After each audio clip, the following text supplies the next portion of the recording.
Morning friends, and welcome you all to the online worship of Bangalore Sun Church this morning. Even as we have gathered to worship God, let's turn our Bibles to 1 Corinthians chapter number 5 and verse number 7. ಬೆಳಗಿನ ಹೊತ್ತಾರೆಯಲ್ಲಿ ದೇವರನ್ನು ಆರಾಧಿಸುವುದಕ್ಕಾಗಿ ನಾವೆಲ್ಲರೂ ಸೇರಿಕೊಂಡು ಬಂದಿರುವಾಗ ನಮ್ಮ ಸತ್ಯವೇದಗಳನ್ನು 1 ಕೊರಿಂಥದವರಿಗೆ ಬರೆದ ಪತ್ರಿಕೆ 5ನೇ ಅಧ್ಯಾಯದ 7ನೇ ವಾಕ್ಯವನ್ನು ನಾವು ಓದಿಕೊಳ್ಳೋಣ. Let us read 1 Corinthians chapter number 5 and verse number 7. Get rid of the old yeast, that you may be a new batch without yeast, as you really are. For Christ, our Passover lamb, has been sacrificed. Kannada Bible 1 ಕೊರಿಂಥ 5ನೇ ಅಧ್ಯಾಯದ 7ನೇ ವಾಕ್ಯ. ನೀವು ಹುಳಿ ಇಲ್ಲದವರಾಗಿದ್ದೀರಿ, ಹೊಸ ಕಣಕವಾಗುವಂತೆ ಹುಳಿಯನ್ನು ತೆಗೆದು ಹಾಕಿರಿ, ಏಕೆಂದರೆ ನಮ್ಮ ಪಸ್ಕದ ಕುರಿಯಾದ ಕ್ರಿಸ್ತನು ಯಜ್ಞರ್ಪಿಸಲ್ಪಟ್ಟಿದ್ದಾನೆ. Hallelujah. The Bible clearly tells us in this passage that God is calling us to live a holy life. ಈ ವಾಕ್ಯದಲ್ಲಿ ಓದುವುದಾಗಿದ್ದರೆ, ದೇವರು ತನ್ನ ಸಭೆಯನ್ನು ಒಂದು ಪರಿಶುದ್ಧವಾದ ಜನರಾಗಿ ಆಗುವುದಕ್ಕಾಗಿ ಕರೆಯುತ್ತಾ ಇದ್ದಾನೆ. In this passage, Paul is saying that you get rid of the old yeast. ನಿಮ್ಮ ಆ ಹುಳಿಯನ್ನು ನಿಮ್ಮಿಂದ ತೆಗೆದು ಹಾಕಿರಿ ಎಂಬುದಾಗಿ ಪೌಲನು ಹೇಳುತ್ತಾ ಇದ್ದಾನೆ. What is this East? ಈ ಹುಳಿ ಏನಾಗಿರುತ್ತೆ? ಹುಳಿ ಎಂಬುದಾಗಿ ಹೇಳುವಾಗ ಈ ಒಂದು ಭಾಗದಲ್ಲಿ, ದೇವರ ವಾಕ್ಯದ ಭಾಗದಲ್ಲಿ, ಅದು ಪಾಪವನ್ನು ಸೂಚಿಸುವಂತದ್ದಾಗಿದೆ. Here yeast signifies sin, and Paul is telling us, get rid of the old yeast and become a new batch. ಪೌಲನು ಹೇಳುವಂತ ಮಾತೇನೆಂದರೆ, ಆ ಒಂದು ಹುಳಿಯನ್ನು ನಿಮ್ಮ ಜೀವಿತದಿಂದ ತೆಗೆದು ಹಾಕಿ ನೀವು ಹೊಸ ಕಣಕವಾಗಬೇಕೆಂಬುದಾಗಿ. We know when we read the scriptures, even from Genesis onwards, we see that whenever people of God sinned, they had to take an innocent animal and sacrifice it. The blood had to be shed so that their sins would be redeemed because of the innocent animal. ಹಳೆ ಒಡಂಬಡಿಕೆಯಿಂದ ನಾವು ಓದುವುದಾಗಿದ್ದರೆ, ಆದಿಕಾಂಡ ಪುಸ್ತಕದಿಂದ ಒಂದು ವಾಕ್ಯವನ್ನು ನಾವು ಮೇಲಿಂದ ಮೇಲೆ ನಾವು ಗಮನಿಸುತ್ತೇವೆ. ಅದೇನೆಂದರೆ, ಯಾವಾಗ ದೇವ ಮನುಷ್ಯರು ಪಾಪ ಮಾಡುತ್ತಾ ಇದ್ದರೋ ಆ ಹೊತ್ತಿನಲ್ಲಿ ಅವರು ಒಂದು ನಿರಪರಾಧಿಯಾದಂತ, ನಿರ್ದೋಷಿಯಾಗಿರುವಂತ ಒಂದು ಪ್ರಾಣಿಯನ್ನು ತೆಗೆದುಕೊಂಡು ಅದನ್ನು ಯಜ್ಞವನ್ನು ಅರ್ಪಿಸಿ ಅದರ ರಕ್ತಧಾರೆ ಮುಖಾಂತರ ಅವರು ಪಾಪ ಕ್ಷಮೆಯನ್ನು ಹೊಂದಿಕೊಳ್ಳುತ್ತಾ ಇದ್ದಾರೆ ಎಂಬುದಾಗಿ. But then, how many, over a period of time, so many animals were sacrificed. Over a period of time, so much of blood had been shed. And there comes a period when Christ, our sacrificial lamb, comes to this earth. ಅನೇಕ ವರ್ಷಗಳು, ಬಹಳಷ್ಟು ರಕ್ತಧಾರೆ ಆದ ನಂತರ, ಅನೇಕ ಪ್ರಾಣಿಗಳ ಬಲಿ ಅರ್ಪಿಸಿದ ನಂತರ, ಒಂದು ಕಾಲಾವಧಿಯಲ್ಲಿ ಯೇಸು ಕ್ರಿಸ್ತನೇ ಯಜ್ಞದ ಕುರಿಯಾಗಿ ಈ ಲೋಕಕ್ಕೆ ಬರುತ್ತಾನೆ. ಮತ್ತು ಆತನು ಒಂದೇ ಒಂದು ಸಾರಿಗೆ ಆತನು ಯಜ್ಞದ ಕುರಿ, ಪಸ್ಕದ ಕುರಿಯಾಗಿ ಆತನನ್ನು ಯಜ್ಞ ಅರ್ಪಿಸಲ್ಪಟ್ಟಾಗ ನಮ್ಮ ಎಲ್ಲಾ ಪಾಪಗಳಿಂದ ನಾವು ಬಿಡುಗಡೆಯನ್ನು ಹೊಂದಿದೆವು. The Bible says, once for all, our Passover lamb Jesus Christ was sacrificed, and because of the shedding of his blood, our sins could be forgiven. Hallelujah. ಯೇಸು ಕ್ರಿಸ್ತನ ರಕ್ತಧಾರೆಯ ನಿಮಿತ್ತವಾಗಿ ನಮಗೆ ಪಾಪ ಕ್ಷಮೆ ಉಂಟಾಯಿತು. ಆದ್ದರಿಂದ ಪೌಲನು ಹೇಳುತ್ತಾನೆ, ಆಗಲೇ ನಿಮಗೋಸ್ಕರ ಪಸ್ಕದ ಕುರಿಯಾದ ಯೇಸು ಕ್ರಿಸ್ತನು ಯಜ್ಞವಾಗಿ ಅರ್ಪಿಸಲ್ಪಟ್ಟಿದ್ದಾನೆ. ಆದ್ದರಿಂದಲೇ ನಿಮ್ಮಲ್ಲಿ ಎಲ್ಲಾ ಹುಳಿಯನ್ನು ತೆಗೆದು ಹಾಕಿರಿ. Amen. The Bible says, since Christ Jesus, our Passover lamb, has already been sacrificed, let us get rid of every yeast in our life. My friends, this morning, understand that every time you and I sin, when we miss the mark that God has set for us, remember, it costed our beloved Jesus his own precious blood, and it is not a cheap thing, it is a costly thing that he shed for us. And since that day, we have been forgiven. No more animals need to be sacrificed. No more blood needs to be shed. But having said that, we cannot take lightly the blood that was shed for us, the body that was broken for us. Let us live a life that is pleasing in the sight of God.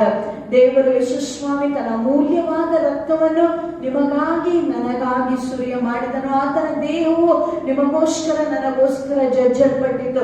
ಕಲ್ವಾರಿಯ ಆ ಒಂದು ಶಿಲುಮೆಯ ಮೇಲೆ ಎಲ್ಲಾ ಬಾಧ್ಯಗಳನ್ನು ಆತನು ನಮಗೋಸ್ಕರ ಅನುಭವಿಸಿ ನಮ್ಮನ್ನು ಶುದ್ಧರನ್ನಾಗಿ ಮಾಡಿದ್ದಾನೆ. ಆ ಕಾರಣದಿಂದ ಪಾಪವೆಂಬ ಹುಳಿಯನ್ನು ನಮ್ಮ ಜೀವಿತದಿಂದ ತೆಗೆದು ಹಾಕಿ ನಾವು ಒಂದು ಪರಿಶುದ್ಧವಾದ ಜೀವಿತವನ್ನು ಜೀವಿಸುವುದಕ್ಕಾಗಿ ಮನಸ್ಸು ಮಾಡೋಣ. ಇದಕ್ಕಾಗಿ ದೇವರಲ್ಲಿ ನಾವು ಸಹಾಯವನ್ನು ವಿನಂತಿಸಿಕೊಳ್ಳೋಣ. Let us pray. Father, we just thank you for the precious blood that you shed for each one of us on the cross of Calvary. We pray, Lord God, for us together as a church. Help us, O Lord God, to take away every yeast in our life, every sin in our life, so that, Lord God, Lord, that we would live lives that are pleasing in your sight, remembering our Passover lamb and his sacrifice all the days of our life. Minister to us as we minister unto you this morning. Speak to our hearts, O Lord. Transform us from within, O Lord God. And I pray that our lives would be, Lord God, pleasing aroma to you, Lord God, all the days of our life. In Jesus' name we pray. Amen. ರಕ್ತ ಜಯ, ರಕ್ತ ಜಯ, Calvary ಯೇಸುವಿನ ರಕ್ತ ಜಯ, ಕಾರುಣ್ಯ ದೇವನ ರಕ್ತ ಜಯ.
ಸಮಾಧಾನ ಕೊಡುವ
ನಿತ್ಯ ಜೀವ ನೀಡುವ ರಕ್ತ ಜಯ, ರಕ್ತ ಜಯ, ರಕ್ತ ಜಯ, ಕಲ್ವಾರಿ ಯೇಸುವಿನ ರಕ್ತ ಜಯ, ಕಾರುಣ್ಯ ದೇವರ ರಕ್ತ ಜಯ, ರಕ್ತ ಜಯ, ರಕ್ತ ಜಯ, ಕಲ್ವಾರಿ ಯೇಸುವಿನ ರಕ್ತ ಜಯ, ಕಾರುಣ್ಯ ದೇವರ ರಕ್ತ ಜಯ.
ಕರ್ತನೆ, ಕಲ್ವಾರಿಯ ಶಿಲುಬೆ ಮೇಲೆ ಕರ್ತನೆ ನೀನು ಸುರಿಸಿರುವಂತಹ ರಕ್ತದ ಮುಖಾಂತರ ನಮಗೆ ಜಯವನ್ನು ಅನುಗ್ರಹಿಸಿಕೊಟ್ಟಿದ್ದೆ. ಅದಕ್ಕಾಗಿ ನಿನಗಾಗಿ ಸ್ತೋತ್ರ ಮಾಡುತ್ತೇವೆ ಅಪ್ಪ. ನಿತ್ಯವೂ ಸ್ವಾಮಿ ನಮ್ಮನ್ನು ಜಯದಲ್ಲಿ ನಡೆಸುವುದಾಗಿ ನಾವು ಬೇಡಿಕೊಳ್ಳುತ್ತೇವೆ. ಪಾಪದ ಮೇಲೆ ಜಯವನ್ನು ಕೊಡು, ಚಟಗಳ ಮೇಲೆ ಜಯವನ್ನು ಕೊಡು ಕರ್ತನೆ, ಚಿಂತೆಗಳ ಮೇಲೆ ಜಯವನ್ನು ಕೊಡು, ಲೋಕದ ಆಸ್ತಿಗಳ ಮೇಲೆ ನೀನು ಜಯವನ್ನು ಕೊಡು ಕರ್ತನೆ. ಪ್ರತಿನಿತ್ಯವೂ ನಿನ್ನ ಸಮಾಧಾನವು ನಿನ್ನ ಜನರ ಪಾಲಾಗಿರಲೆಂಬುದಾಗಿ ನಾವು ಬೇಡಿಕೊಳ್ಳುತ್ತೇವೆ ಸ್ವಾಮಿ. ಕರ್ತನೆ, ಆ ದಿನ ನೀನು ಸುರಿಸಿದಂತಹ ರಕ್ತವು ಈ ದಿನ ಸಹ ಕರ್ತನೆ ಅದು ಪರಿಣಾಮಕಾರಿ ಆಗಿದೆ. ಅದಕ್ಕಾಗಿ ನನಗೆ ಸ್ತೋತ್ರವಾಗಲಿ ತಂದೆ. ಆದ ದೇವರೇ, ಪ್ರತಿನಿತ್ಯವೂ ಸ್ವಾಮಿ ನಾವು ಜಯದಲ್ಲಿ ಮುಂದೆ ಸಾಗುವುದಕ್ಕಾಗಿ ನೀನು ತಾನೇ ನಮಗೆ ಸಹಾಯ ಮಾಡುವುದಾಗಿ ಯೇಸು ನಾಮದಲ್ಲಿ ಬೇಡಿಕೊಳ್ಳುತ್ತೇವೆ ತಂದೆ. ಆದ ದೇವರೇ, amen, amen. You know, we have the provision of the blood of Jesus. Now, the Bible says in the book of John, the beloved Jesus, apostle of love, he says, "My dear children, do not sin. But if you do sin, always remember that there is a blood of Jesus that will cleanse us from all unrighteousness." ಯೇಸು ಕ್ರಿಸ್ತನ ಅತಿ ಪ್ರಿಯನಾದ ಶಿಷ್ಯನು ಈ ಒಂದು ಪತ್ರಿಕೆಯನ್ನು ಜನರಿಗೆ ಬರೆಯುವಂತ ಸಮಯದಲ್ಲಿ ಆತನು ಯೋಹಾನನ ಪತ್ರಿಕೆಯಲ್ಲಿ ಹೀಗೆ ಬರೆಯುತ್ತಾನೆ, ನನ್ನ ಪ್ರಿಯರಾದಂಥ ಮಕ್ಕಳೇ, ಪಾಪವನ್ನು ಮಾಡಬೇಡಿರಿ. ಯಾವನಾದರೂ ಪಾಪ ಮಾಡಿದರೆ ಯೇಸು ಕ್ರಿಸ್ತನ ರಕ್ತವು ನಮ್ಮನ್ನು ಸಕಲ ಅನೀತಿಯಿಂದ ಶುದ್ಧೀಕರಿಸುತ್ತದೆ ಎಂಬುದಾಗಿ ಆತನು ಹೇಳುವಾತನಾಗಿದ್ದಾನೆ. This morning, this is what I would also like to exhort all of us. Let us not sin. But if we happen to sin, always remember the blood of Jesus is always there to cleanse us from all unrighteousness. Not just to cleanse us, but to protect us from everything that would easily defile us. ಕೇವಲ ನಮ್ಮನ್ನು ಪಾಪದಿಂದ ಶುದ್ಧೀಕರಿಸುವುದು ಮಾತ್ರವಲ್ಲದೆ ಸಕಲ ಅನೀತಿಯಿಂದ, ಅಶುದ್ಧತೆಯಿಂದ ತಪ್ಪಿಸುವುದಕ್ಕೂ, ಸಕಲ ಕೇಡಿನಿಂದ ತಪ್ಪಿಸುವುದಕ್ಕೂ ದೇವರ ಯೇಸು ಸ್ವಾಮಿ ಸುರಿದ ರಕ್ತವು ಇಂದು ಸಹ ಲಭ್ಯವಾಗಿದೆ. ಆ ಕಾರಣದಿಂದ let us always remember that our sin is costly, and also let us remember that when we come to him, surely and suddenly he will forgive us, he will protect us, and he will take care of us. We're going to sing this next Kannada song. It says, ರಕ್ತಕೋಟೆಯೊಳಗೆ ನಾ ಬಂದಿರುವೆ, ನನಗೆ ಯಾವ ಭಯವೂ ಇಲ್ಲ, ಯಾವ ಕೇಡು ನನ್ನ ಬಡಿಬಾರದು. The blood of Jesus not just forgives us of our sins, it not just washes us out of our sins, but it also protects us, so that the enemy will never have inroads into our life, and we can enjoy tremendous protection under his covering.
we thank you for this wonderful morning.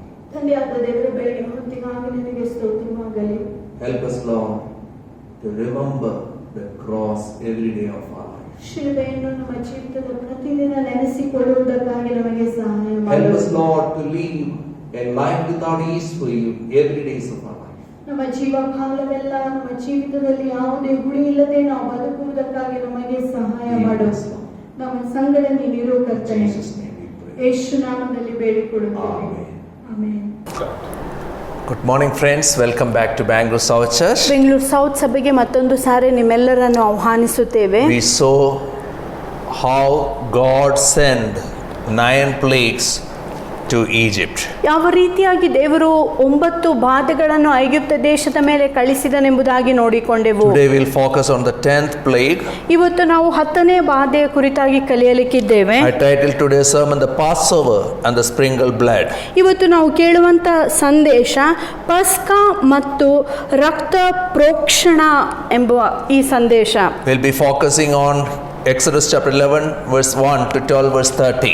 ಇವತ್ತು ನಾವು ವಿಮೋಚನ ಕಾಂಡ 11ನೇ ಅಧ್ಯಾಯ 1ನೇ ವಾಕ್ಯದಿಂದ 12ನೇ ಅಧ್ಯಾಯ 30ನೇ ವಾಕ್ಯದವರೆಗೆ Let's ಕಲಿಯಲಿಕ್ಕಿದ್ದೇವೆ. turn our Bibles to Hebrews chapter 11 verse 28.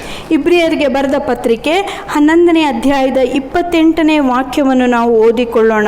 By faith Moses kept the Passover and the sprinkling of blood so that the destroyer of the firstborn would not touch the firstborn of Israel.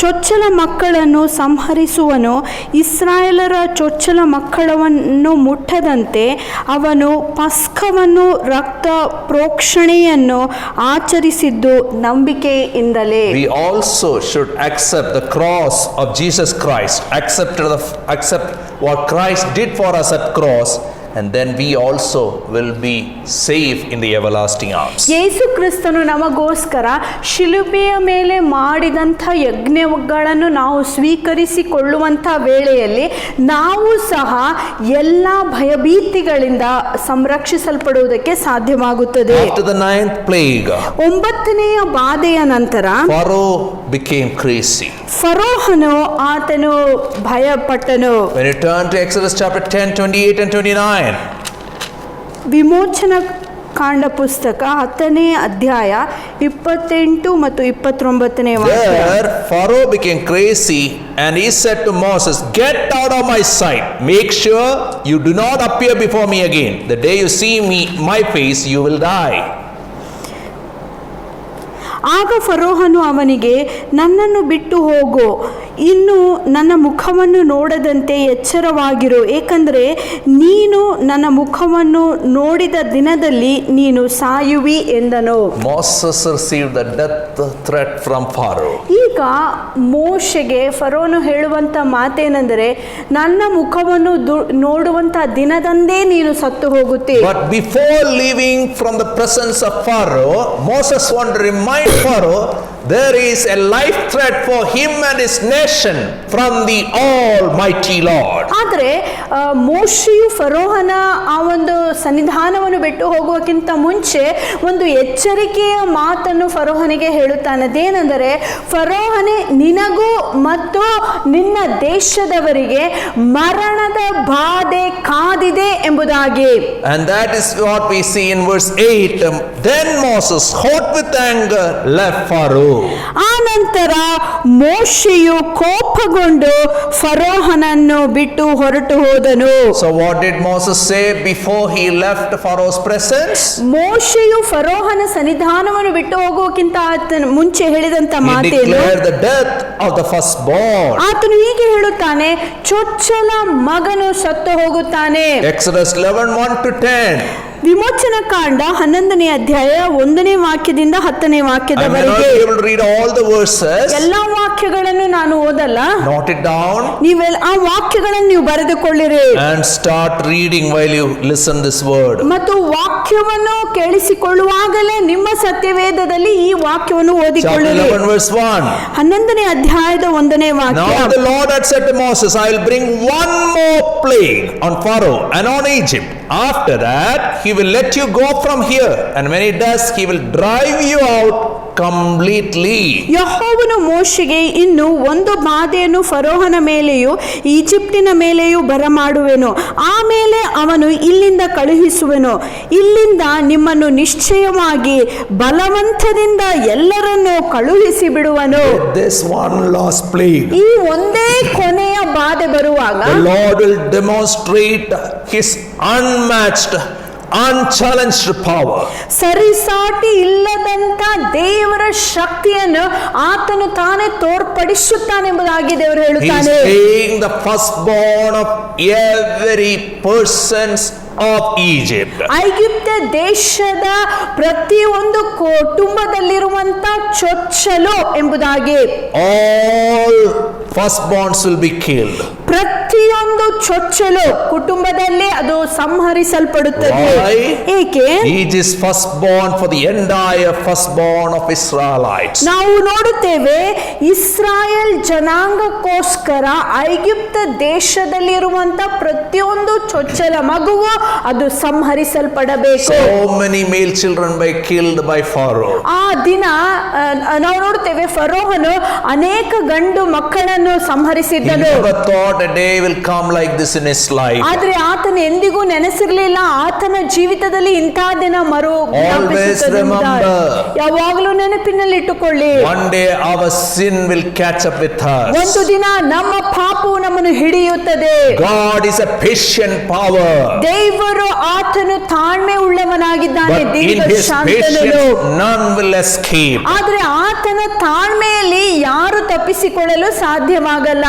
Verse 2 and 3 reminds us. 2-3 ವಾಕ್ಯ ಹೀಗೆ ಹೇಳುತ್ತದೆ. Moses himself was highly regarded in Egypt by Pharaoh's officials and by the people. ನಾವು ನೋಡುತ್ತೇವೆ ಐಗುಪ್ತ ದೇಶದಲ್ಲಿ ಫರೋಹನು ಮತ್ತು ಆತನ ಅಧಿಕಾರಿಯು ಮೋಶೆಯನ್ನು ಗೌರವಿಸುವಂತವರಾಗಿದ್ದರು. Moses was a wanderer. When he came back to Egypt, nobody recognized him. ಮೋಶೆ ಒಬ್ಬ ತಿರುಗಾಡುವಂತ ವ್ಯಕ್ತಿಯಾಗಿದ್ದನು. ಆತನ ಐಗುಪ್ತ ದೇಶಕ್ಕೆ ಹಿಂತಿರುಗಿ ಬಂದಾಗ ಐಗುಪ್ತದವರು ಆತನನ್ನು ಗುರುತಿಸಲಿಲ್ಲ. Because he carried the presence of God, today everybody recognized he is a man with authority. ಆದರೆ ಆತನು ದೇವರ ಪ್ರಸನ್ನತೆಯನ್ನು ಹೋದಲೆಲ್ಲ ಕೊಂಡೊಯ್ಯುವ ಕಾರಣದಿಂದ ಆತನು ಹೋದಲೆಲ್ಲ ಜನರು ಒಂದು ವಿಷಯವನ್ನು ಗೌರವಿಸುತ್ತಾ ಇದ್ದಾರೆ, ಮೋಶೆಯು ಗೌರವವನ್ನು ಹೊಂದಿದಂತಹ ವ್ಯಕ್ತಿಯಾಗಿದ್ದಾನೆ, ಆತನಲ್ಲಿ ಒಂದು ವಿಶೇಷವಾದ ಅಧಿಕಾರವಿದೆ When ಎಂಬುದಾಗಿ. you and me become the vessel of God's power and anointing, whole world will recognize God is with us. ನೀವು ಮತ್ತು ನಾನು ದೇವರ ಆ ಒಂದು ಅಭಿಷೇಕವನ್ನು ಕೊಂಡೊಯ್ಯುವಂತ ಸಮಯದಲ್ಲಿ ನಮ್ಮ ಸುತ್ತಮುತ್ತಲಿರುವಂತ ಜನರು ಗ್ರಹಿಸಿಕೊಳ್ಳುತ್ತಾರೆ ದೇವರ ಅಭಿಷೇಕ ನಮ್ಮಲ್ಲಿ ಇದೆ ಎಂಬುದಾಗಿ. God said, ದೇವರು ಹೇಳುತ್ತಾನೆ, verse 2, tell the people that men and women alike are to ask their neighbors for articles of silver and gold. ಪ್ರತಿಯೊಬ್ಬನು ತನ್ನ ನೆರೆಯವರಿನಿಂದಲೂ ಪ್ರತಿ ಸ್ತ್ರೀಯು ತನ್ನ ನೆರೆಯವಳಿಂದಲೂ ಬೆಳ್ಳಿ ಬಂಗಾರದ ಒಡವೆಗಳನ್ನು ಕೇಳಿಕೊಳ್ಳಲಿ ಎಂದು ಹೇಳಿದನು. Very difficult to believe this when God said it in chapter 3. ಇದೇ ಮಾತನ್ನು ದೇವರು 3ನೇ ಅಧ್ಯಾಯದಲ್ಲಿ ಹೇಳಿದಾಗ ಅದು ನಂಬುವುದು ಕಷ್ಟಕರವಾಗಿದೆ. God knows the end from the beginning. ದೇವರು ಅಂತ್ಯವನ್ನು ಮೊದಲೇ ತಿಳಿದುಕೊಂಡಿದ್ದಾನೆ. Because God knows every aspects of life, nothing to worry. Any hardship he goes, any tough times we go, he will be there with us. ದೇವರು ಅಂತ್ಯವನ್ನು ಆಗಲೇ ತಿಳಿದುಕೊಂಡಿದ್ದರಿಂದ ಯಾವ ಚಿಂತೆ ಬೇಕಾಗಿಲ್ಲ. ಯಾವುದೇ ಕಷ್ಟಗಳು ನಮ್ಮ ಜೀವಿತದಲ್ಲಿ ಬಂದರೂ ಆತನು ಆ ಕಷ್ಟಗಳಿಂದ ನಮಗೆ ಪರಿಹಾರವನ್ನು ಕೊಡುತ್ತಾನೆ. Chapter 3 verse 21 and 22, God said, I will make the Egyptians favorably disposed towards this people, so that when you leave you will not go empty handed. Every woman is to ask a neighbor and any woman living in her house for articles of silver and gold and for clothing, which you'll put on your sons and daughters, and so you will plunder the Egyptians. ಇದಲ್ಲದೆ ಈ ಜನರಿಗೆ ಈಜಿಪ್ಟಿನವರ ಕಣ್ಣೆದುರಿನಲ್ಲಿ ದಯೆ ದೊರಕುವಂತೆ ಮಾಡುವೆನು. ನೀವು ಹೋಗುವಾಗ ಬರಗೈಯಿಂದ ಹೋಗುವುದಿಲ್ಲ, ಆದರೆ ಪ್ರತಿ ಸ್ತ್ರೀಯು ತನ್ನ ನೆರೆಯವರಿಂದಲೂ ಮನೆಯಲ್ಲಿ ಇಳಿದುಕೊಂಡಿರುವವರಿಂದಲೂ ಬೆಳ್ಳಿ ಬಂಗಾರದ ಒಡವೆಗಳನ್ನು ವಸ್ತ್ರಗಳನ್ನು ಕೇಳಿಕೊಳ್ಳಲಿ. ಅವುಗಳನ್ನು ನಿಮ್ಮ ಪುತ್ರ ಪುತ್ರಿಯರ ಮೇಲೆ ಹಾಕಿರಿ, ಹೀಗೆ ನೀವು ಈಜಿಪ್ಟಿನವರನ್ನು ಸುಲಿದುಕೊಳ್ಳುವಿರಿ ಎಂದನು. After 400 years After 80 years of hardship, slavery, the Israel is coming out, but God made sure they will get their wages. ನಾವು ನೋಡುತ್ತೇವೆ ಅನೇಕ ವರ್ಷಗಳ ನಂತರ 400 ವರ್ಷಗಳ ನಂತರ ಇಸ್ರಾಯೇಲ್ ಜನರು ಐಗುಪ್ತ ದೇಶವನ್ನು ಬಿಟ್ಟು ಬರುತ್ತಾ ಇದ್ದಾರೆ. ಆದರೆ ದೇವರು ಒಂದು ವಿಷಯವನ್ನು ನೋಡಿಕೊಳ್ಳುತ್ತಾ ಇದ್ದಾನದೇನೆಂದರೆ ಇಲ್ಲಿಯ ತನಕ ಅವರು ಗಳಿಸಿರುವಂತ ಎಲ್ಲಾ ಸಂಬಳವನ್ನು ಅವರು ಹಿಂತಿರುಗಿ ಪಡೆದುಕೊಳ್ಳಬೇಕೆಂಬುದಾಗಿ. They are not coming out empty handed. They are coming like prince and princess. All the children is wearing gold and they are having silver, gold and good dress. ಅವರೆಲ್ಲರೂ ಬರಿಗೈಯಿಂದ ಇಸ್ರಾಯೇಲ್ ಜನರು ಐಗುಪ್ತ ದೇಶವನ್ನು ಬಿಟ್ಟು ಬರುತ್ತಾ ಇಲ್ಲ. ರಾಜಕುಮಾರರು ರಾಜಕುಮಾರಿಯರ ಹಾಗೆ ಅವರೆಲ್ಲ ಮಕ್ಕಳು ಒಳ್ಳೆ ಬಟ್ಟೆಗಳನ್ನು ಬೆಳ್ಳಿ ಬಂಗಾರಗಳನ್ನು ಧರಿಸಿಕೊಂಡು ಅವರು ಐಗುಪ್ತ ದೇಶವನ್ನು ಬಿಟ್ಟು ಬರುತ್ತಾ ಇದ್ದಾರೆ. Our Lord, the greatest judge of the world, when he deal with the things, we will not come empty handed, we will have a grand exit.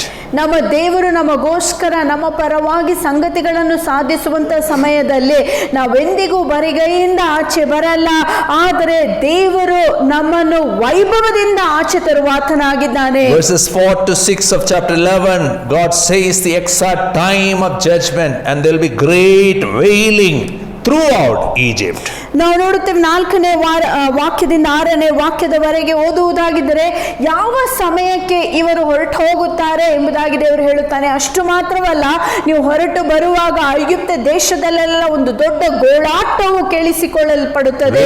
Patiently for God's timing. ದೇವರ ಸಮಯಕ್ಕೋಸ್ಕರ ನೀವು ಸಮಾಧಾನದಿಂದ ತಾಳ್ಮೆಯಿಂದ ಕಾದುಕೊಂಡಿರಿ. He always knows what he is doing. ಯಾಕಂದ್ರೆ ಆತನು ಮಾಡುವಂತ ಸಂಗತಿಗಳನ್ನು ಆತನು ತಿಳಿದುಕೊಂಡಿದ್ದಾನೆ. While we wait patiently for God's timing, the fruit of the Spirit will be developed in our life. ನಾವು ದೇವರ ಸಮಯಕ್ಕೋಸ್ಕರ ತಾಳ್ಮೆಯಿಂದ ಕಾದುಕೊಂಡಿರುವಾಗ ಪವಿತ್ರಾತ್ಮನ ಫಲಗಳು ನಮ್ಮ ಜೀವಿತದಲ್ಲಿ ಬೆಳೆಯಲಾರಂಭಿಸುತ್ತವೆ. The world will know that we are God's people, not through the worship or jumping or dancing or preaching or teaching, but by the fruit of the Spirit. ಇಡೀ ಲೋಕವು ನಾವು ಕ್ರೈಸ್ತರೆಂಬುದಾಗಿ ತಿಳಿದುಕೊಳ್ಳುವುದು ಒಂದೇ ಒಂದು ರೀತಿಯಿಂದ ನಮ್ಮ ಹಾಡುಗಳು, ಪ್ರಾರ್ಥನೆಗಳು, ಬೋಧನೆಯು ಪ್ರಸಂಗದ ಮುಖಾಂತರ ಅಲ್ಲ.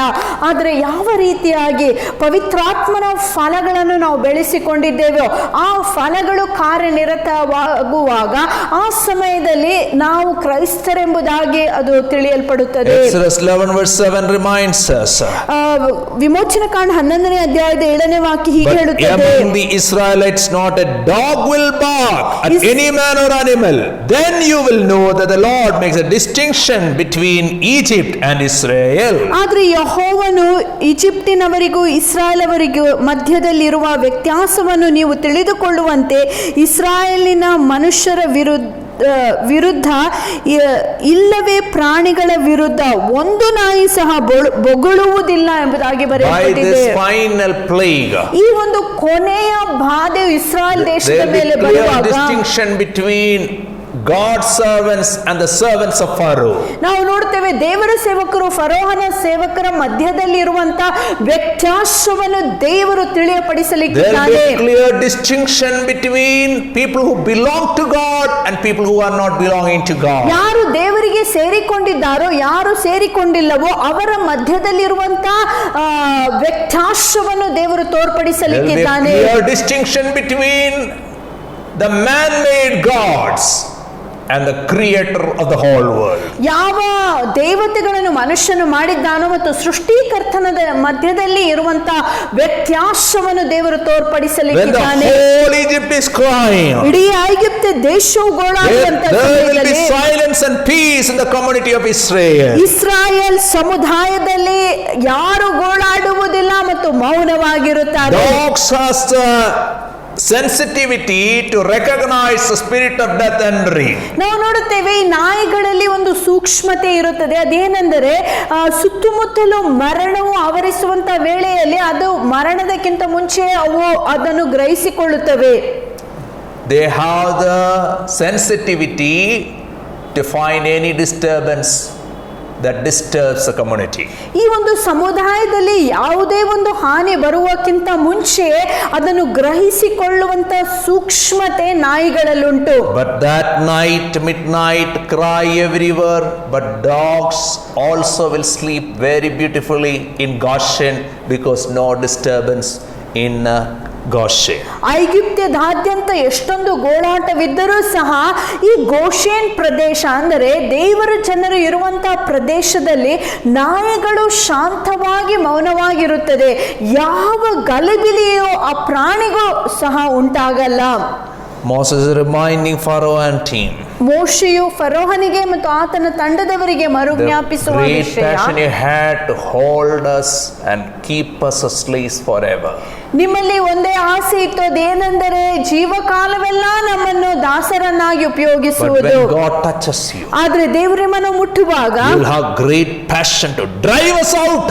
ನಮ್ಮನ್ನು ಹೊರಗೆ ಕಳಿಸುವುದಕ್ಕಾಗಿ ನೀವು ಒತ್ತಾಯಿಸಲ್ಪಡುತ್ತೀರಿ. You and your people will bow down and say, ನೀವು ನಿಮ್ಮ ಜನರು ತಲೆಬಾಗಿ ಹೀಗೆ ಹೇಳುತ್ತೀರಿ, go you and all the people who follow you. ನಿಮ್ಮನ್ನು ಮತ್ತು ನಿಮ್ಮನ್ನು ಹಿಂಬಾಲಿಸುವಂತ ಜನರು ಎಲ್ಲರೂ ನಮ್ಮನ್ನು ಬಿಟ್ಟು After that I ಹೋಗುತ್ತಾರೆ. leave you. Leave. ಆ ನಂತರ ನಾನು ನಿಮ್ಮನ್ನು ಬಿಟ್ಟು ಹೋಗುತ್ತೇನೆ.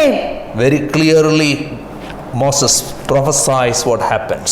ಬಹಳಷ್ಟು ಸ್ಪಷ್ಟವಾಗಿ ನಡೆಯುವಂತ ವಿಷಯಗಳ ಕುರಿತಾಗಿ ಮೋಶೆಯು ಪ್ರವಾದಿಸುತ್ತಿದ್ದಾನೆ. Verse 9 and 10, Moses trusted God and he obeyed all what God instructed him. 9-10 ವಾಕ್ಯದಲ್ಲಿ ದೇವರ ಆದೇಶಗಳಿಗೆ ಮೋಶೆಯು ವಿಧೇಯನಾಗಿ ಹೇಳಿದ್ದನ್ನೆಲ್ಲ ಆತನು ಮಾಡಿದನು. In Exodus 4:22 and 23 we saw that God said, Israel is my firstborn. ನಾವು ನೋಡುತ್ತೇವೆ ವಿಮೋಚನ ಕಾಂಡ 4ನೇ ಅಧ್ಯಾಯದ 22ನೇ ವಾಕ್ಯದಲ್ಲಿ ದೇವರು ಇಂತೆನ್ನುತ್ತಾನೆ, ಇಸ್ರಾಯೇಲ್ ನನಗೆ ಚೊಚ್ಚಲ ಮಗು. Allow my firstborn to worship me. ನನ್ನ ಚೊಚ್ಚಲ ಮಗು ನನ್ನನ್ನು ಆರಾಧಿಸುವಂತೆ ಅವಕ್ಕೆ ಅವಕಾಶ If not, ಕೊಡು. I will deal strongly with Egypt. ಇಲ್ಲವಾಗಿದ್ದರೆ ಐಗುಪ್ತ ದೇಶದೊಂದಿಗೆ ನಾನು ಬಲವಾಗಿ ಕಾರ್ಯವನ್ನು ಸಾಧಿಸುತ್ತೇನೆ. And now God is introducing two sacramental acts to express the redemption, redeeming his firstborn Israel. ಯಾವ ರೀತಿಯಾಗಿ ಇಸ್ರಾಯೇಲ್ ಜನರನ್ನು ವಿಮೋಚಿಸುತ್ತಾ ಇದ್ದಾನೋ ಅದಕ್ಕೆ ದೇವರು ಇಲ್ಲಿ 2 ಧಾರ್ಮಿಕ ಕರ್ಮಗಳನ್ನು ಸೂಚಿಸುತ್ತಿದ್ದಾನೆ. The first one is the Passover. ಮೊದಲನೆಯದು ಅದು ಪಸ್ಕ ಹಬ್ಬ. Second one is the festival of the unleavened bread. ಎರಡನೆಯದು ಹುಳಿ ಇಲ್ಲದ ರೊಟ್ಟಿಯ ಹಬ್ಬ.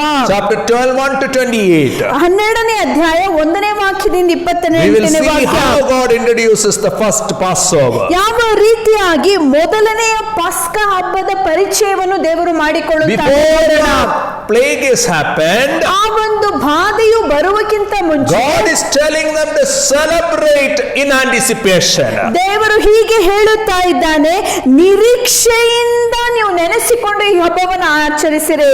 That is living by faith. ಅದೇ ನಂಬಿಕೆಯಿಂದ To ಬದುಕುವುದಾಗಿದೆ. believe what God says ದೇವರು ಹೇಳಿದ್ದನ್ನೇ and ನಂಬುವುದು, celebrate before the actual thing happens. ಆ ಸಂಗತಿ ನೆರವೇರುವಕ್ಕಿಂತ ಮುಂಚೆ ಆಚರಿಸುವುದು. Now see chapter 12, 1 to 12 12ನೇ ಅಧ್ಯಾಯ 1ನೇ ವಾಕ್ಯದಿಂದ 12ನೇ ವಾಕ್ಯದವರೆಗೆ and verses 21 to 23. 21ನೇ ವಾಕ್ಯದಿಂದ 23ನೇ God gives ವಾಕ್ಯದವರೆಗೆ clear instructions for the Passover. ಪಸ್ಕ ಹಬ್ಬವನ್ನು ಆಚರಿಸುವುದಕ್ಕಾಗಿ ಕೆಲವು ಸೂಚನೆಗಳನ್ನು ದೇವರು ಕೊಡುತ್ತಿದ್ದಾನೆ.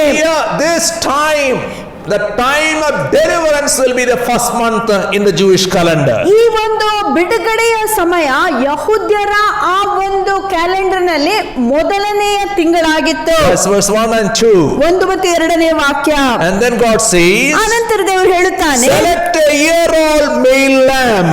1 ವರ್ಷದ ಗಂಡು ಕುರಿ ಮರಿಯನ್ನು ನೀವು ಇದಕ್ಕಾಗಿ 1 year ಏರ್ಪಡಿಸಬೇಕು. lamb is a ram. ನಾವು ನೋಡುತ್ತೇವೆ 1 ವರ್ಷದ ಕುರಿಮರಿಗೆ ಹೋರಿ ಎಂಬುದಾಗಿ ಹೇಳುತ್ತೇವೆ. Get it from either from goat or sheep. ನೀವು ಅದನ್ನು ಕುರಿಗಳ ಮಧ್ಯದಿಂದಾಗಲಿ ಅಥವಾ ಆಡುಗಳ ಮಧ್ಯದಿಂದ ನೀವು ಅದನ್ನು ಆರಿಸಿಕೊಳ್ಳಬಹುದು. 10th day, select it. 10ನೇ ದಿನದಂದು ನೀವು ಅದನ್ನು ಆರಿಸಿಕೊಳ್ಳಬೇಕು. Stay in your home. ಅದು ನಿಮ್ಮ ಮನೆಯಲ್ಲಿ And when ವಾಸವಾಗಿರುತ್ತದೆ. you stay in the home, ನೀವು ಮನೆಯಲ್ಲಿ this ವಾಸವಾಗಿರುವಾಗ animal is a pet animal for you. ಈ ಒಂದು ಪ್ರಾಣಿಯು ನಿಮ್ಮ ಮನೆಯ ಸದಸ್ಯರ ಹಾಗೆ ಪ್ರಿಯವಾದ Every ಸದಸ್ಯರಾಗಿರುತ್ತದೆ. member in the family will recognize. ಪ್ರತಿಯೊಂದು ಕುಟುಂಬದ ಸದಸ್ಯರು ಆ ಪ್ರಾಣಿಯನ್ನು ಗುರುತಿಸುತ್ತಾರೆ. This animal will be my sacrifice. ಆದ್ರೆ ಈ ಒಂದು ಪ್ರಾಣಿಯು ಯಜ್ಞ ಅರ್ಪಿಸಲ್ಪಡಬೇಕಾದಂತ ಪ್ರಾಣಿ. This animal will pay the life price for me.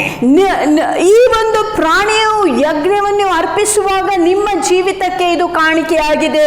Verse 6 and 21. 6ನೇ ವಾಕ್ಯ ವಾಕ್ಯ ಮತ್ತು 21ನೇ Verse ವಾಕ್ಯ. 21, go at once and select the animals for your families and slaughter the Passover lamb. ನಿಮ್ಮ ಗೋತ್ರಗಳ ಪ್ರಕಾರ ಕುರಿಯನ್ನು ಆಯ್ದುಕೊಂಡು ಪಸ್ಕ ಹಬ್ಬಕ್ಕಾಗಿ ಕೊಯ್ಯಿರಿ. Without shedding of blood, there is no remission of sins. ರಕ್ತಧಾರೆ ಇಲ್ಲದೆ ಪಾಪ ಕ್ಷಮಾಪಣೆ ಇಲ್ಲ.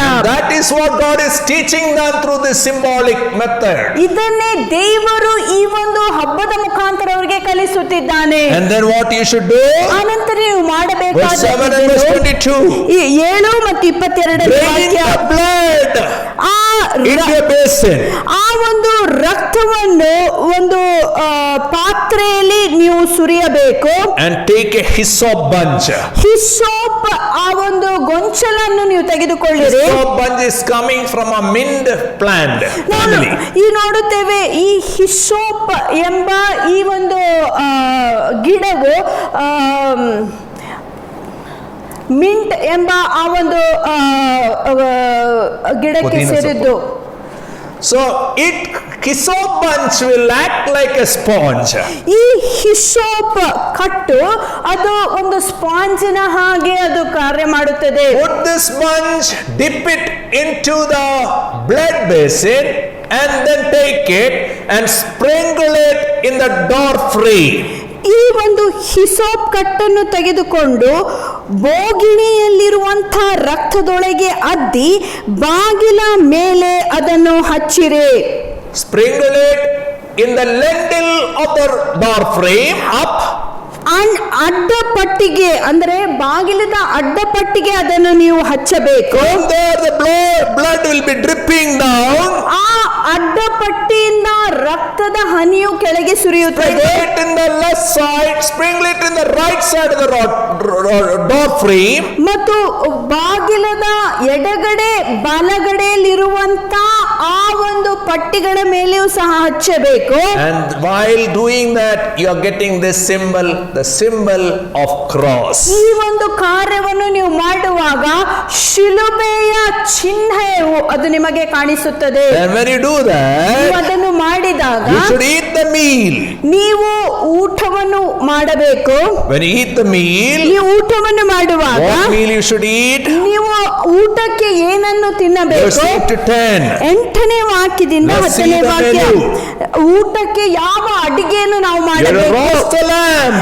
ನೀವು ಮಾಂಸವನ್ನು ಸುಟ್ಟು ತಿನ್ನಬೇಕು. John the Baptist said, "Behold the lamb which carries the sin of the world."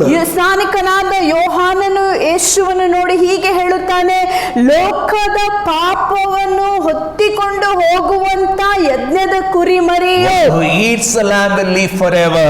ಯಾವನು ಈ ಒಂದು ಕುರಿಯನ್ನು ತಿನ್ನುತ್ತಾನೋ ಆತನು ನಿತ್ಯವೂ Jesus ಜೀವಿಸುವಾತನು. said, "Buy my flesh, eat my blood and my flesh, and you will live." ಯೇಸು ಸ್ವಾಮಿ ಹೇಳಿದ್ದು, ನನ್ನ ಮಾಂಸವನ್ನು ನೀವು ತಿಂದು ಆ ರಕ್ತವನ್ನು ಕುಡಿಯುವಾಗ ನೀವು ಬದುಕುವಿರಿ. Roast the lamb. ಮಾಂಸವನ್ನು ಸುಡಬೇಕು. All the leftovers should be burned.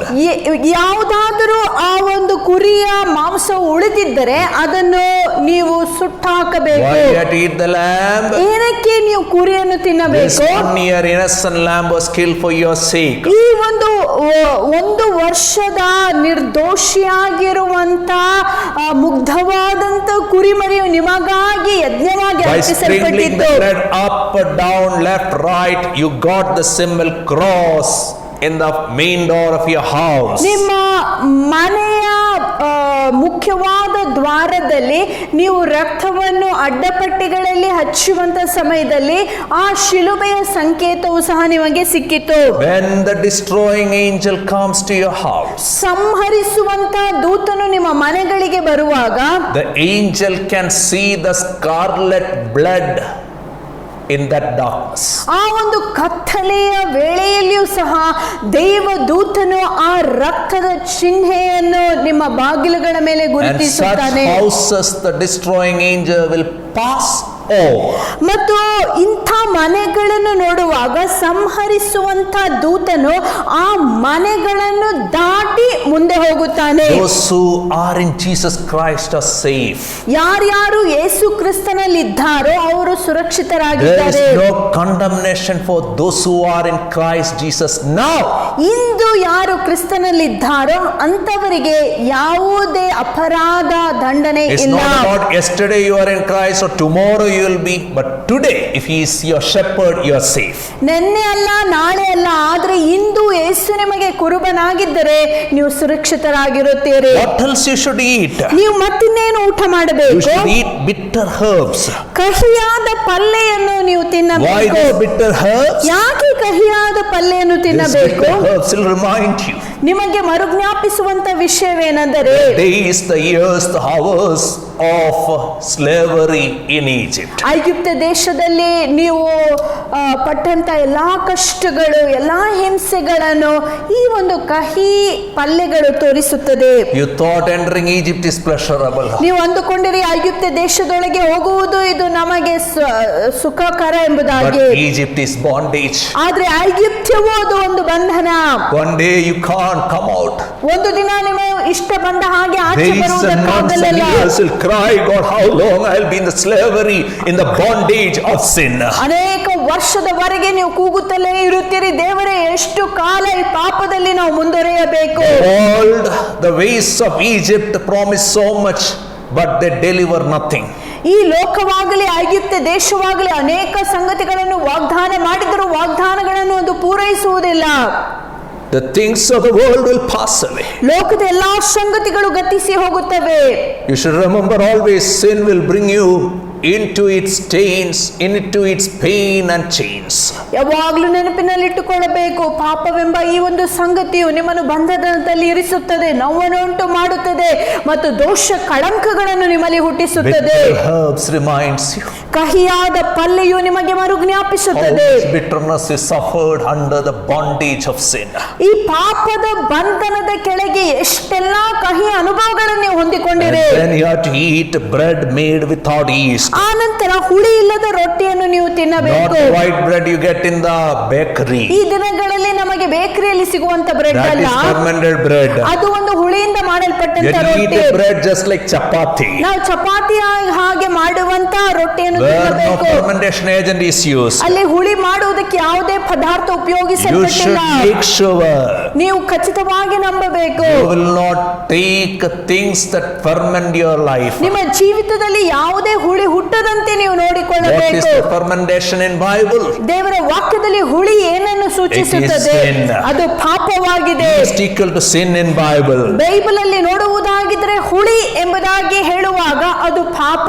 When you are celebrating, ನೀವು ಆಚರಿಸುವಂತ ವೇಳೆ you are reminded, ನಿಮಗೆ ನೆನಪು ಬರುತ್ತದೆ, God, from today onwards, ಓ ದೇವರೇ, ಇಂದಿನಿಂದ I know the Lamb of God died for me. ನನಗೆ ಗೊತ್ತಿದೆ ಯಜ್ಞದ ಕುರಿಮರಿಯು ನನಗೋಸ್ಕರ I ಆತನು remember ಸತ್ತನು. the bitter days I had because of slavery of sin.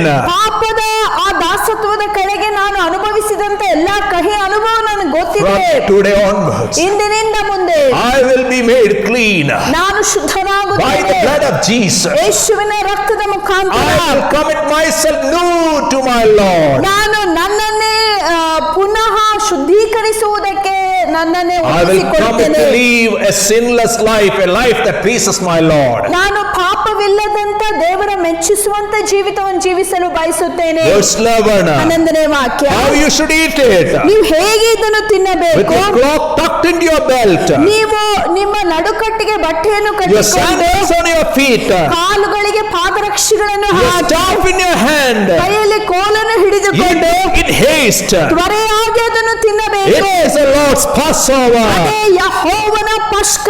What this reminds us? ಇದು ನಿಮಗೆ ಮರುಜ್ಞಾಪಿಸುವುದೇನು? How many years you're crying? ಅನೇಕ ವರ್ಷದಿಂದ How ಕೂಗುತ್ತೀನಿ, long I'll be in Egypt? ಎಷ್ಟು ಕಾಲ ನಾನು How long this ಐಗುಪ್ತದಲ್ಲಿ slavery? ಎಷ್ಟು ಕಾಲದವರೆಗೆ ಈ ಒಂದು ದಾಸತ್ವ Before I can stay in Egypt. ಐಗುಪ್ತ ದೇಶದಲ್ಲಿ ಇನ್ನು ನಿಲ್ಲುವುದಕ್ಕೆ My heart longs. ನನ್ನ ಹೃದಯವು ಬಯಸುತ್ತಾ I ಇದೆ. desire to get out of the sin and bondage. ಈ ಒಂದು ಪಾಪದಿಂದ ಬಂಧನದಿಂದ ಆಚೆ ಬರುವುದಕ್ಕೆ ಮನಸ್ಸು This world ಮಾಡುತ್ತೇನೆ. is not my home. ಈ ಲೋಕವು ನನ್ನ ಮನೆಯಲ್ಲ. I want to be in my Lord. kingdom. ಕರ್ತನ ಆ ಒಂದು ರಾಜ್ಯಕ್ಕೆ ಸೇರ್ಪಡೆ I want to live with my Lord. ಕರ್ತನ ಸಂಗಡ ಇರಲು My heart is ಬಯಸುತ್ತೇನೆ. longing for him. ನನ್ನ ಹೃದಯವು My ಆತನಿಗೋಸ್ಕರ, body is longing for his physical presence. ನನ್ನ ದೇಹವು ಆತನನ್ನು ನಾನು ಕಣ್ಣಾರೆ ನೋಡುವಂತೆ ಬಯಸುತ್ತಾ What ಇದೆ. are you longing for? ಇವತ್ತು ನಿಮ್ಮ ಬಯಕೆ ಏನು? Ask yourself. ನಿಮ್ಮನ್ನೇ ನೀವು ಪ್ರಶ್ನಿಸಿಕೊಳ್ಳಿರಿ. Are you ready to meet the Lord? ಕರ್ತನನ್ನು ಭೇಟಿ ಆಗುವುದಕ್ಕೆ ಸಂಧಿಸುವುದಕ್ಕೆ I ಸಿದ್ಧರಾಗಿದ್ದೀರೋ? don't know, today my life will be over. ನನಗೆ ಗೊತ್ತಿಲ್ಲ, ಹಿಂದೆ ನನ್ನ ಜೀವಿತ Or today my ಹೋಗಬಹುದು, Lord will come. ಅಥವಾ ನನ್ನ ಕರ್ತನ ಹಿಂತಿರುಗಿ Do ಬರಬಹುದು. you long to be with him? ಆದ್ರೆ ಆತನ ಜೊತೆ ಇರುವುದಕ್ಕೆ ನೀವು ಮನಸ್ಸು ಮಾಡುತ್ತೀರೋ? That's instructions for the Passover. ಅದೇ ಪಸ್ಕ ಹಬ್ಬವನ್ನು ಆಚರಿಸುವಂತ And ಸೂಚನೆಗಳು. then the meaning of the Passover is written from verses 12 to 14 and verses 23 to 27. ಈ ಪಸ್ಕ ಹಬ್ಬದ ಅರ್ಥವನ್ನು 12ನೇ ವಾಕ್ಯದಿಂದ 14ನೇ ವಾಕ್ಯ ಮತ್ತು 23ನೇ ವಾಕ್ಯದಿಂದ 27ನೇ ವಾಕ್ಯದವರೆಗೆ ನಾವು ಗಮನಿಸಬಹುದು. On the Passover night, ಆ ಪಸ್ಕ ಹಬ್ಬದ ರಾತ್ರಿ ಎಂದು the Lord will pass through the entire land of Egypt. ಐಗುಪ್ತ್ಯದಾದ್ಯಂತ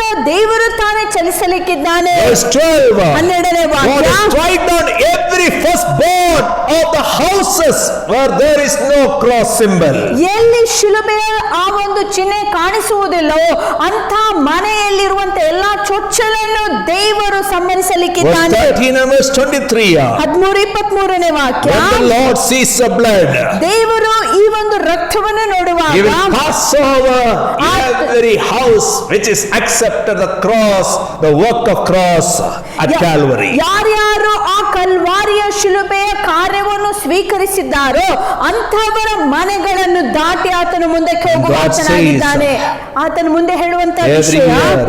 ಪ್ರತಿ ವರ್ಷ Remember and celebrate. ನೀವು ಈ ದಿನವನ್ನು ನೆನೆಸಿಕೊಂಡು ಆಚರಿಸಬೇಕು. Every year ಪ್ರತಿ ವರ್ಷ you should celebrate the victory, the bondage releasing day of your life. ಯಾವ ರೀತಿಯಾಗಿ ದೇವರು ಬಂಧನದಿಂದ ನಿಮ್ಮನ್ನು ಆಚೆ ತಂದನೋ ಆ ದಿನವನ್ನು ನೆನೆಸಿಕೊಂಡು ನೀವು ಆಚರಿಸಬೇಕು. How you will celebrate? ನೀವು ಹೇಗೆ ಇದನ್ನು ನೀವು ಆಚರಿಸಬೇಕು? Verse 25 to 27. 25ನೇ ವಾಕ್ಯದಿಂದ 27ನೇ ವಾಕ್ಯ, Pass it on to your descendants. ನಿಮ್ಮ ಮಕ್ಕಳಿಗೆ ಅದನ್ನು ನೀವು When you ವರ್ಗಾಯಿಸಬೇಕು. enter the land, the Lord will give you as He promised. Observe the ceremony.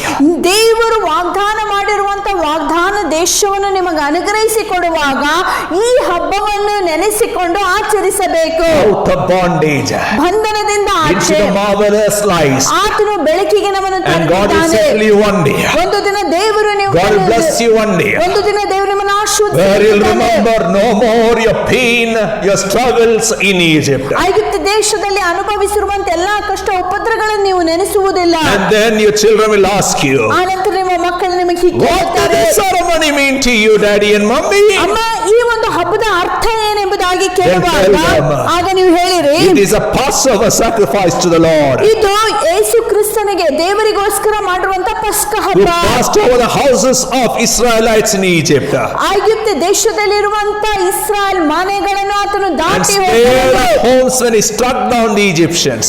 ಆ ಐಗುಪ್ತ ದೇಶದವರನ್ನು ಸಂಹರಿಸಿದಾಗ Israel ದೇಶದವರನ್ನು ಉಳಿಸಿದನು. That is our testimony too.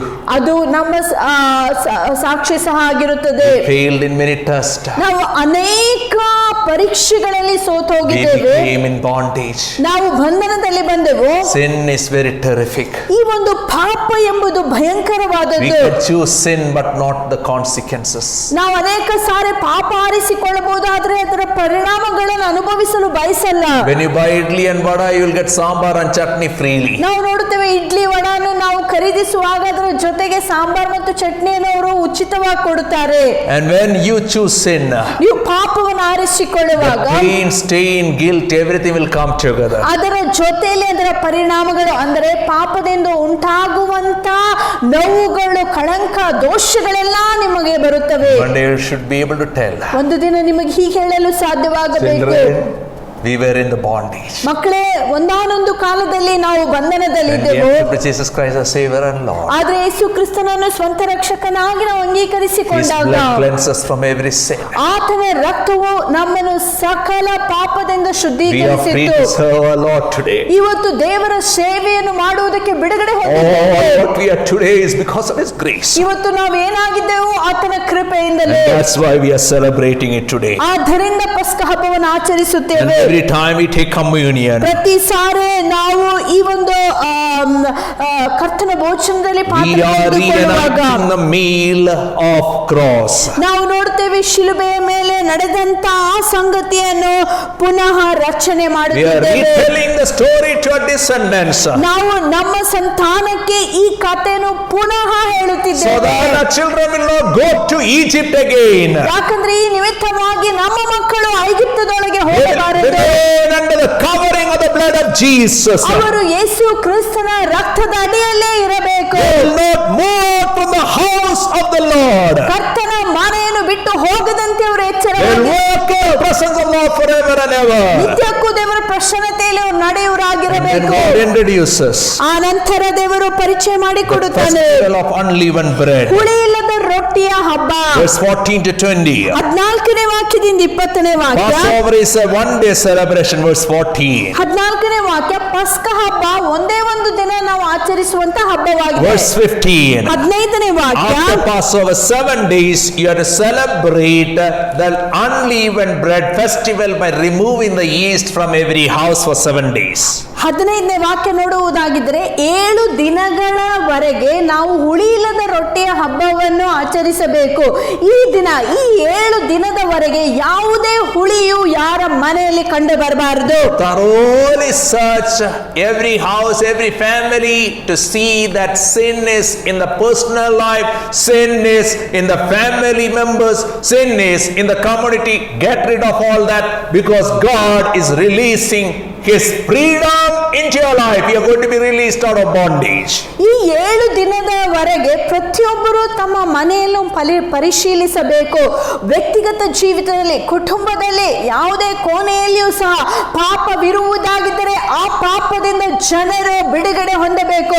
ಏನಕ್ಕಂದ್ರೆ ಈ ಶುದ್ಧೀಕರಣ ಆದ ನಂತರ ದೇವರು ಬಂಧನದಿಂದ ಜನರನ್ನು ಬಿಡಿಸುವುದಕ್ಕೆ That ಸಿದ್ಧನಾಗಿದ್ದಾನೆ. plague is going all over the world. ಎಲ್ಲಾ ಕಡೆಯಲ್ಲಿ ಲೋಕದಾದ್ಯಂತ ಬಾಧೆಯು Let's ಹರಡುತ್ತಿರುವಾಗ learn ourselves to have self-examination. ಈ ದಿನಗಳಲ್ಲಿ ನಮ್ಮನ್ನೇ ನಾವು ಸ್ವಪರೀಕ್ಷಿಸಿಕೊಳ್ಳೋಣ. Let's purify ourselves ನಮ್ಮನ್ನೇ ನಾವು ಶುದ್ಧೀಕರಿಸಿಕೊಳ್ಳೋಣ. so that we will enjoy the freedom of our Lord and Savior. ಯೇಸು ಕ್ರಿಸ್ತನು ಕೊಡುವಂತ ಆ ಒಂದು ಸ್ವತಂತ್ರವನ್ನು ನಾವು ಅನುಭವಿಸೋಣ. Explain the meaning to your children. ಇದರ ಅರ್ಥವನ್ನು ನಿಮ್ಮ ಮಕ್ಕಳಿಗೆ ಹೇಳಿರಿ.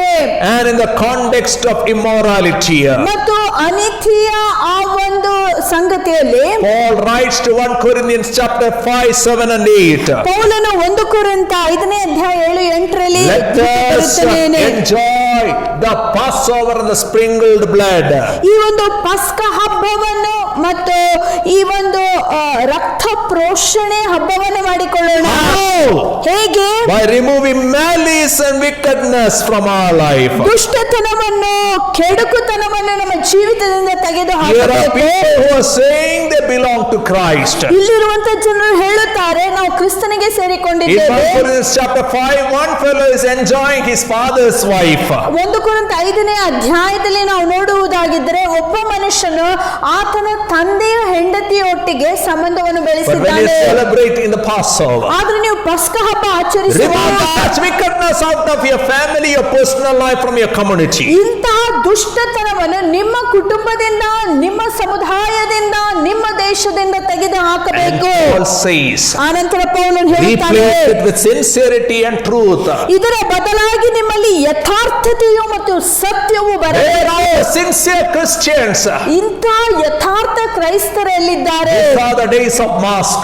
ಈ ದಿನಗಳು ನಾವು ಮುಖವಾಟಗಳನ್ನು Let's be sincere to take out our spiritual mask and to be real in the presence of Lord. ಆದ್ರೆ ದೇವರ ಮುಂದೆ ಯಥಾರ್ಥವಾಗಿದ್ದುಕೊಂಡು ಎಲ್ಲ ಆತ್ಮೀಕ ಮುಖವಾಟಗಳನ್ನು ತೆಗೆದು ನಾವು ಸತ್ಯತೆಯಿಂದ ಬದುಕೋಣ. For many people, secondary things are the main issue. ಅನೇಕ ಜನರಿಗೆ ಎರಡನೇ ವಿಷಯಗಳು ಅದು For ಮುಖ್ಯವಾಗಿರುತ್ತವೆ. them, clean shave will make you holy. ಅವರ ಅನುಸಾರವಾಗಿ ನೀವು ಎಲ್ಲಾ ದಾಡಿ ಮೀಸೆಯನ್ನು ತೆಗೆದಿದ್ದರೆ ನೀವು Not putting ಪರಿಶುದ್ಧರಾಗಿದ್ದೀರಿ. ornaments is holiness for them. ಒಂದು ವೇಳೆ ನೀವು ಆಭರಣಗಳನ್ನು ಧರಿಸದಿದ್ದರೆ ನೀವು Jesus ಪರಿಶುದ್ಧರೆಂಬುದಾಗಿ. calls them whitewashed tombs. ಆದ್ರೆ ಯೇಸು ಅವರನ್ನು ಸುಣ್ಣ ಹಚ್ಚಲ್ಪಟ್ಟಂತ ಸಮಾಧಿಗಳೆಂಬುದಾಗಿ Clean ಕರೆಯುತ್ತಾನೆ. inside, outside.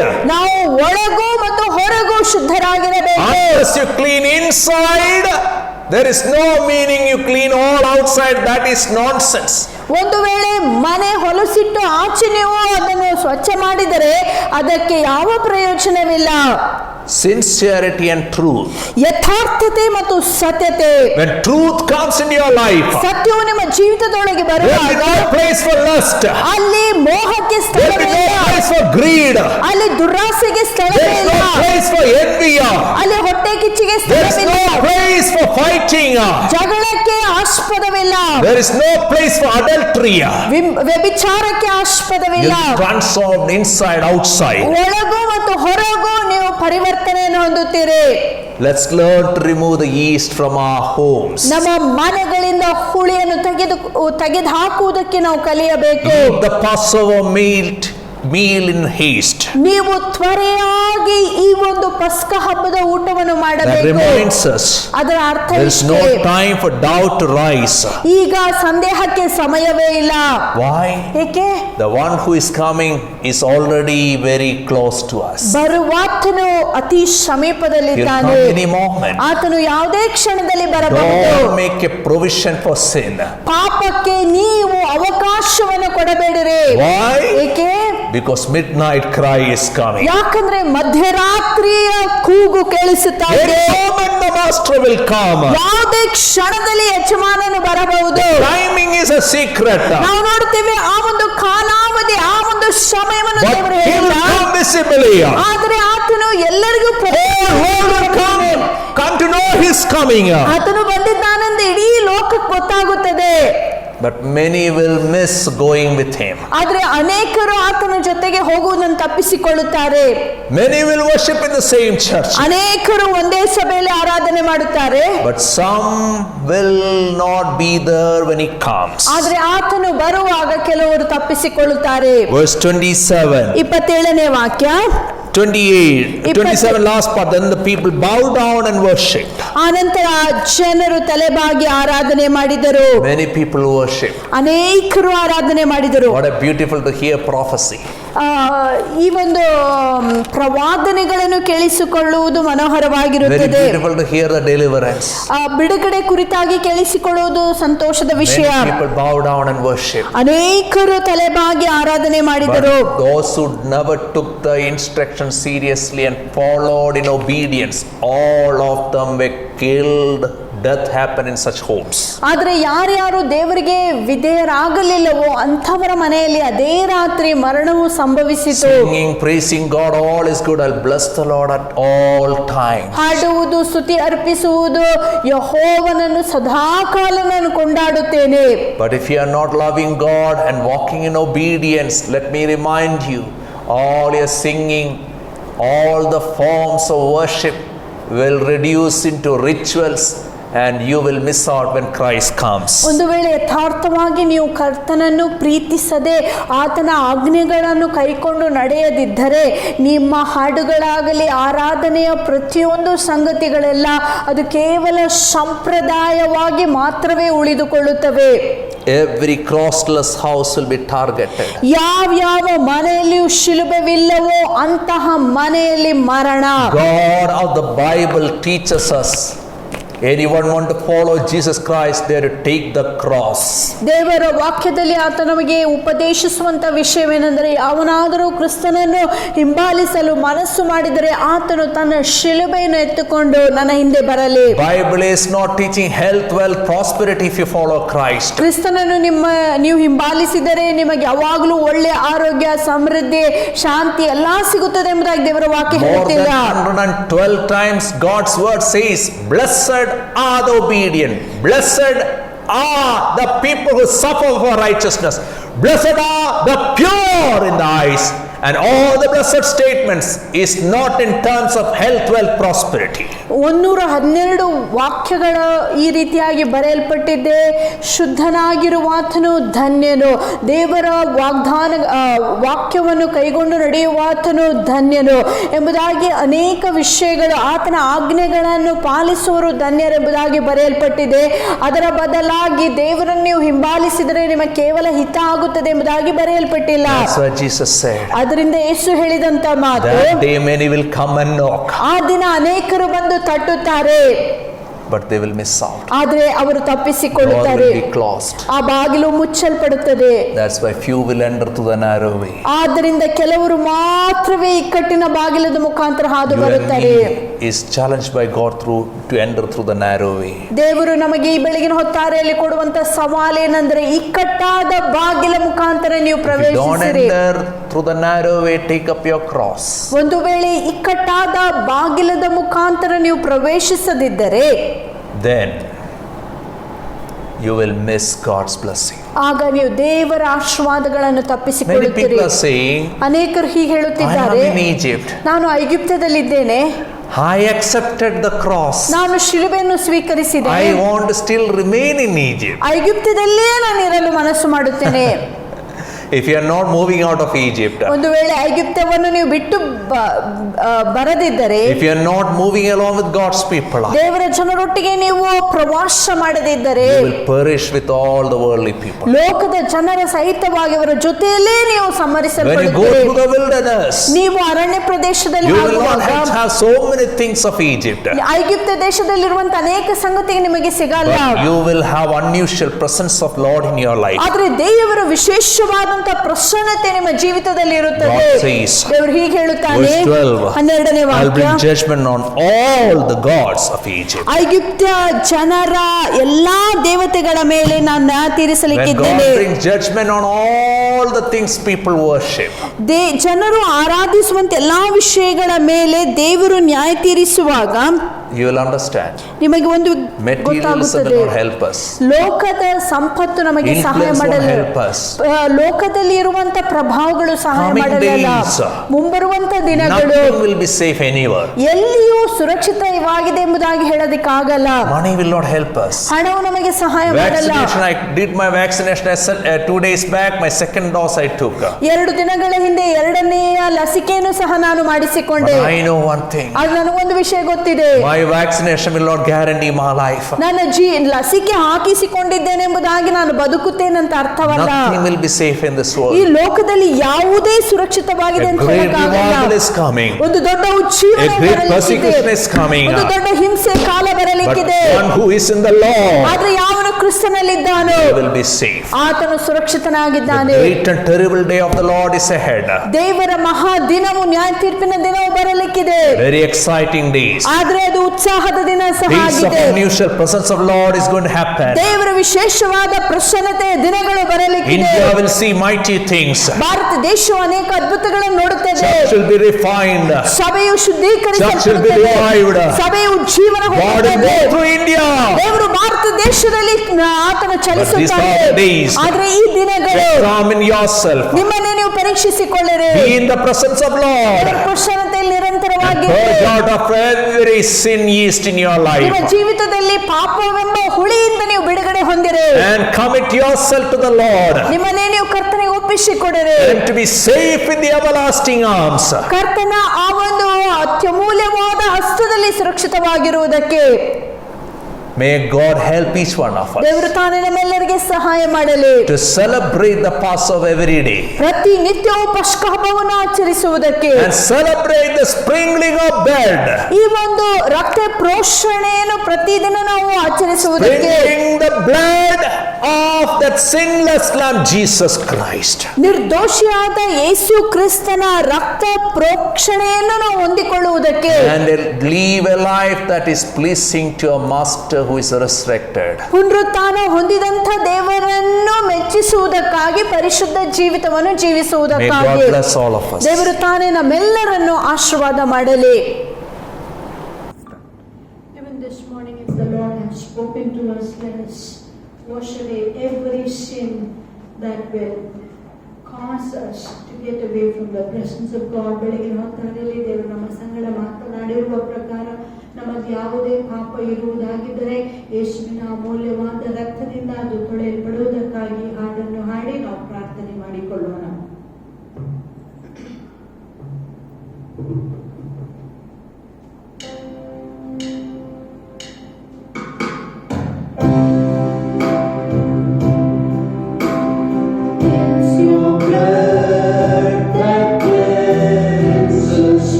It's your blood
grace of our Lord and Savior Jesus Christ, ಯೇಸು ಕ್ರಿಸ್ತನ ಅಮೂಲ್ಯವಾದಂತಹ ಕೃಪೆಯು, the lavish love of God the Father, ತಂದೆಯಾದ ದೇವರ ಅಳತೆಯಿಲ್ಲದಂತಹ and ಪ್ರೀತಿಯು, the abiding presence of the blessed Holy Spirit ಪರಿಶುದ್ಧಾತ್ಮನ ನಿತ್ಯವಾದಂತಹ ಪ್ರಸನ್ನತೆಯು be with each one of us ನಮ್ಮೆಲ್ಲರ ಸಂಗಡ ಇರಲಿ. to live a life that is pleasing to our Master, Savior Jesus Christ. ಯೇಸು ಕ್ರಿಸ್ತನಿಗೆ ಮೆಚ್ಚುಗೆಯಾಗಿರುವಂತಹ ಜೀವಿತವನ್ನು ಜೀವಿಸುವುದಕ್ಕಾಗಿ God bless all of you. ದೇವರು ತಾನೇ ನಿಮ್ಮೆಲ್ಲರನ್ನು ಆಶೀರ್ವಾದ ಮಾಡಲಿ.